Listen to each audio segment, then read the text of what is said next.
readers. I am so glad you're here with me, Mrs. Davis, where we're exploring in the happy place to grow. And we've been growing some interesting information about clouds.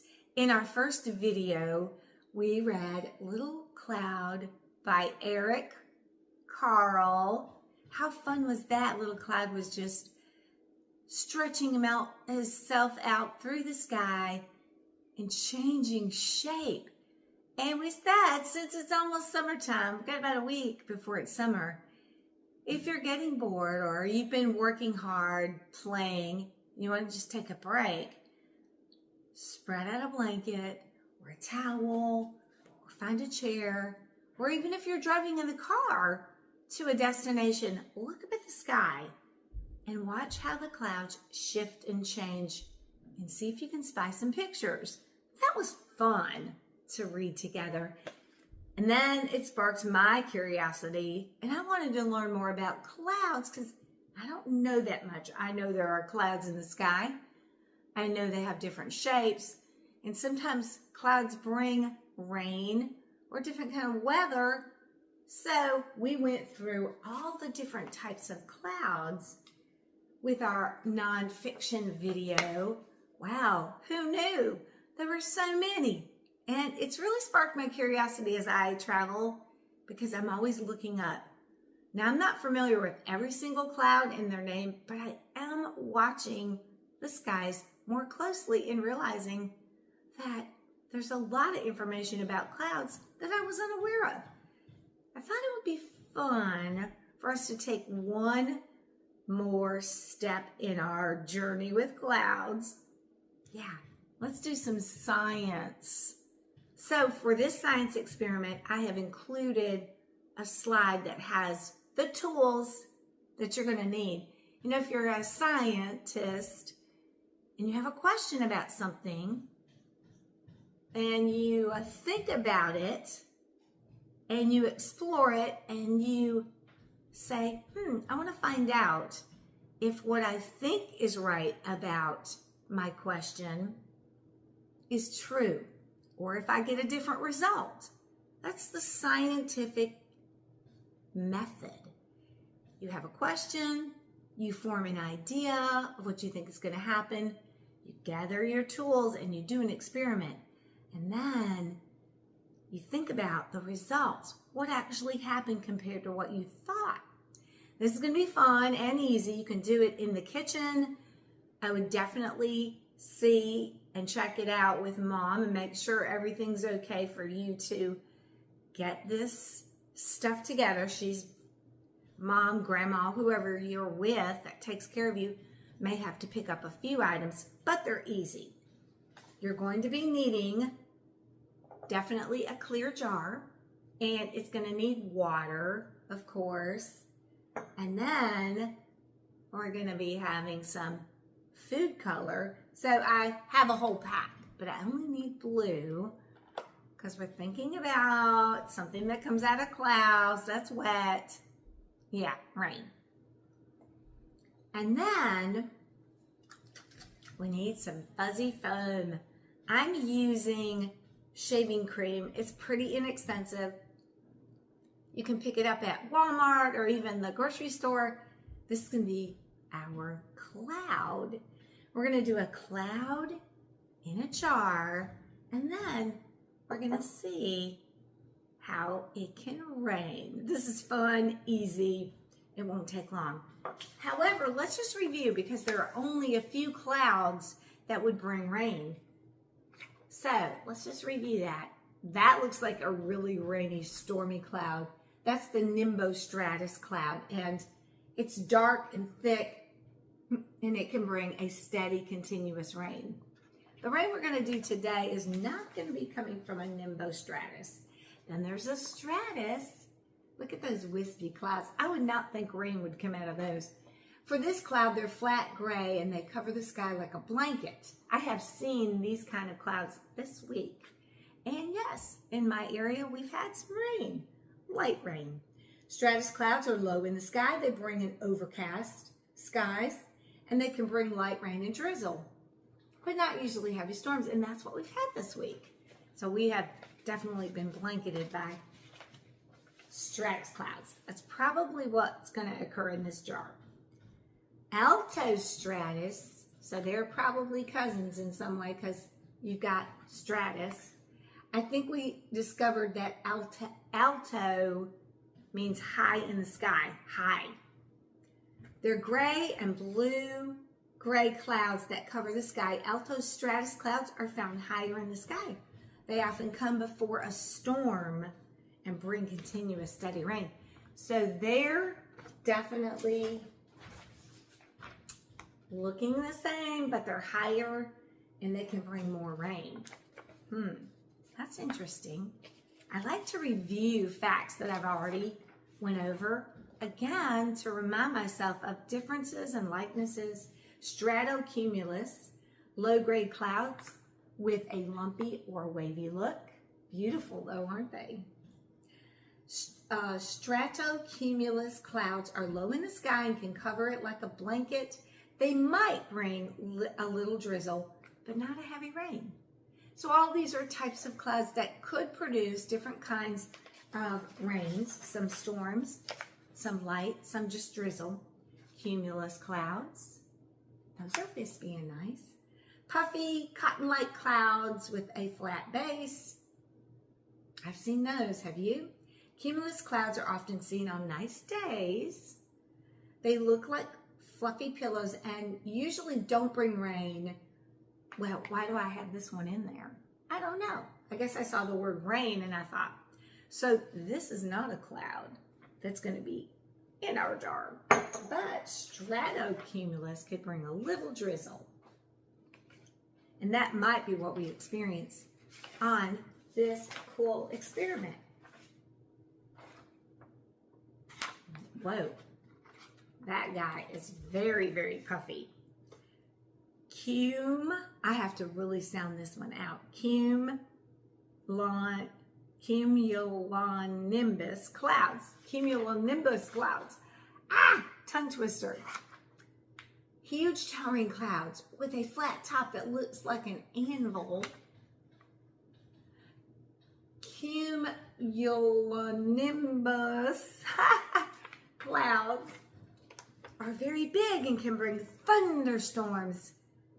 They have lightning, thunder, and heavy rain. Sometimes they bring hail and tornadoes. So even though that looks really beautiful and billowy, that can bring danger. And, you know, if you're experiencing some science words, you may have a struggle because science words are sciencey, but don't be afraid. Don't be intimidated. Give it a shot. Give it a whirl and keep on learning. Okay, let's get started. So for this experiment, you need your clear, now whatever kind of jar, it can be shorter than this, taller. This is what I had available. Some water. We're gonna fill this baby right up. Again, anytime, you want a clear jar though, or a clear container. So whatever you have at home. This is the fun part. Shake, shake, shake that shaving cream. And then we're going to, Look, that was some liquidy gas in here. Shake out that air. Get this cloud of puffing. Whoa, there we go. We're gonna make that billowy storm cloud, right? Woo!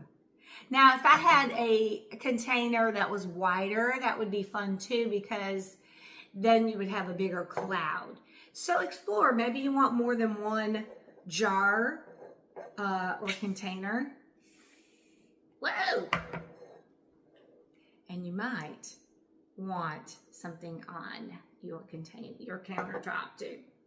Well, that's an interesting looking cloud. That kind of looks like the cumulonimbus clouds. Okay, here's the part of the experiment that is going to give us hopefully some rain. Now, water is clear, but we're using blue just so we could see you know. Now I might take a few little squirts to get through. And maybe I have too much of a fluffy cloud for this rain. Yeeks. So I'm going to kind of puff it down just a little bit. And the experiment gets fuzzy for me. Let me get a towel. I'll be back in just a flash. Oh boy. Science can be messy and science can be fun. I definitely suggest that I'm going to eliminate some of my cloud here just because we want the rain to get through. And I guess once a cloud is so full and it has enough moisture in it, it's going to produce. Okay, let's see if we can get through the cloud. What's supposed to happen is it's supposed to rain in this jar.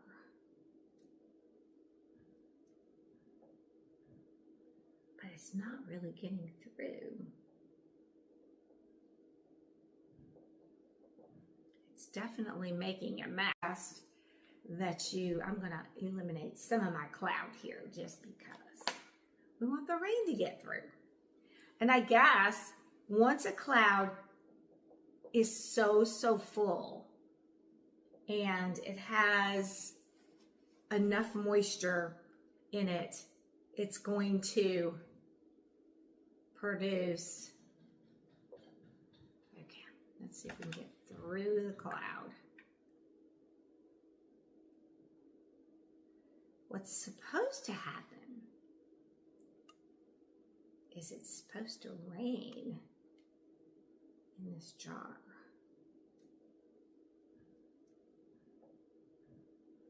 But it's not really getting through. It's definitely making a mess for sure. Interesting.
And there she comes. You got to give her a little time.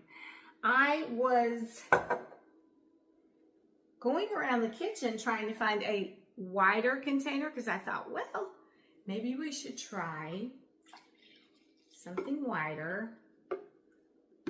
You know, with an experiment, you're guessing and you're testing. So it may be that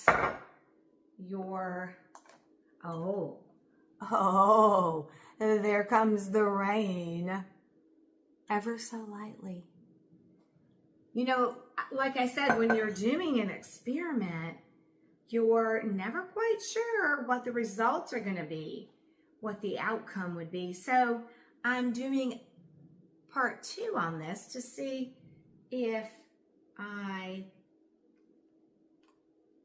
have a wider container and wider cloud cover. I'm oh, here's what I'm discovering. That's what science is about. I love it. Discovery. Aha. So when you're, oh, look. Rain, rain, come to stay. We want our experiment to go our way. Wow, look at that.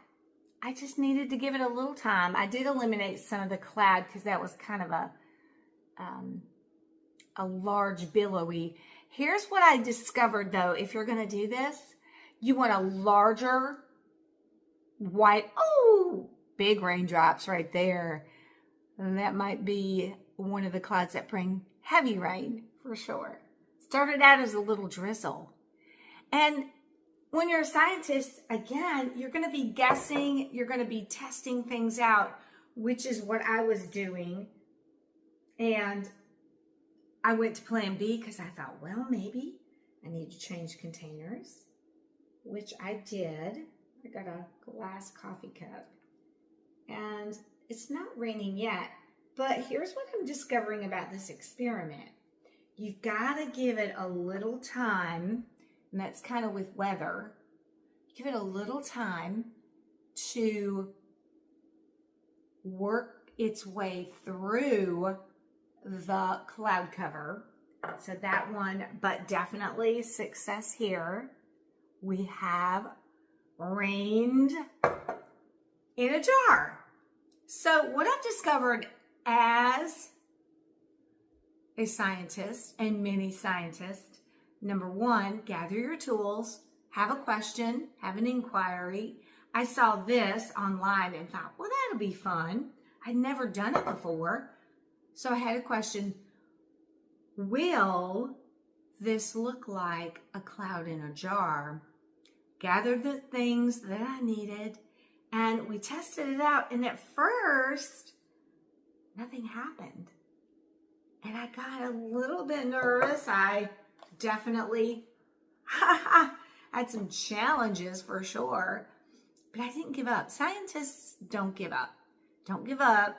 Have fun. And just know that you're going to have to wait just a little bit. So I'm kind of giving this second round a little time on my cup. So scientists, have fun discovering new things about clouds.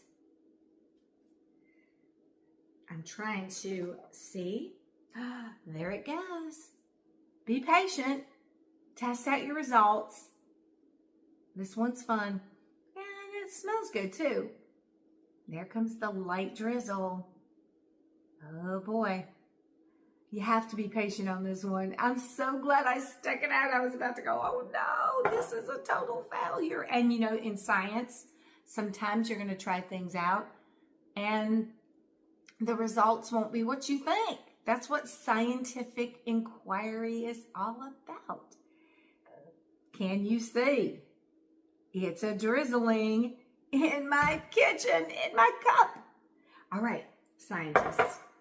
The last thing you have to do is, as we talked about the results, what happened, what might you do differently the next time you do this experiment? There'd be definitely some things I would do differently, and I would be patient. I would be more patient. Wow, well, look at this. It's raining. It has rained, definitely. I would make sure that I have the right equipment, maybe some different kinds of equipment. And it's kind of fun too. I don't know if you can see that. It's really pouring down now. I'm shaking it because it's coming on down. I would definitely get a bigger container, wider, so the cloud is more thin, and then the food coloring would get down quicker. And cleanup is going to be interesting at my house, but at your house, you're going to do things a little bit better because we've worked on this together. Hey, have fun, this summer discovering new things.